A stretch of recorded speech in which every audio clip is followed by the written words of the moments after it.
과잉 매복치 같은 경우에는 평소에 전혀 모르고 지냈다가 치과주를 위해 엑스레이 사진을 찍어보고 그 사실을 처음 인지하는 경우가 생각보다 굉장히 많습니다. 잇몸 자체가 굉장히 두껍고 여는 것이 굉장히 어렵지만 우리가 잘 오픈하기만 한다면 실제로 수술적으로 접근하는 것이 편하기 때문에 발치하기가 어렵진 않습니다.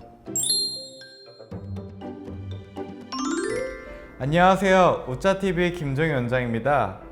치아의 개수는 사랑니를 제외하면 28개가 정상적인 개수입니다. 그러나 기준보다 적다면 과소치, 많다면 과잉치로 불리는데 이러한 증상은 사실 살아가면서 문제가 없다면 모르고 지나가시는 분들도 많이 있습니다. 특히 과잉 매복치 같은 경우에는 평소에 전혀 모르고 지냈다가 치과주를 위해 엑스레이 사진을 찍어보고 매복되어 있는 치아를 발견하고 나서 그 사실을 처음 인지하는 경우가 생각보다 굉장히 많습니다. 그 이유는 우리 눈에 보이지 않기 때문이죠. 이러한 과잉 매복치가 어떤 문제를 일으키고 우리가 어떻게 해결할 수 있는지 한번 알아보도록 할까요? 구독, 좋아요. 레진 치료를 받으러 왔다가 앞니 사이에 매복되어 있는 과잉치를 발견한 아이입니다. 이전에는 문제가 없고 아직 성장하는 과정이기에 경과를 지켜보고 문제가 생기면 조치를 취하기로 하였었는데 처음 진료를 보고 1년이 지난 지금 앞니가 아파오기 시작한 사례입니다.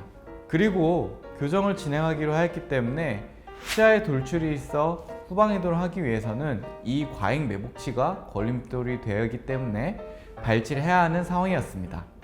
이 매복치가 두 개의 앞니 사이에 위치하여 앞니 뿌리 쪽에 영향을 주고 있기 때문에 치아가 비뚤어지는 것에 한몫을 하고 있는 것이죠. 본격적으로 발치를 위한 CT 촬영을 통한 검사를 시행하고요. 입천장으로 매복치에 접근하여 외과적인 발치를 시행하게 합니다.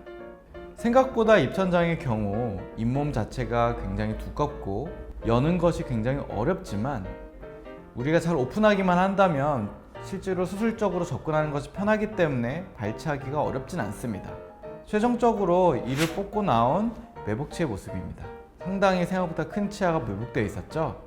아주 깔끔하게 나온 것이 엑스라이 상에서도 확인이 됩니다. 매복된 치아는 정말 증상이 없거나 검사를 받지 않으면 알 수가 없는 것입니다.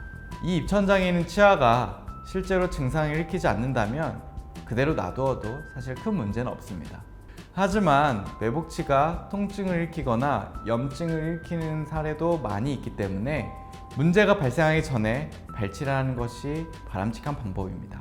치아가 온전하게 나오는 줄만 알았지만 이렇게 입천장에 숨어있는 경우가 있다는 것이 놀랍지 않으신가요? 다음에는 더 흥미롭고 새로운 사례를 갖고 찾아뵙겠습니다. 이제 저는 치과에서 만나요. 여러분 빠이. 안녕 빠이.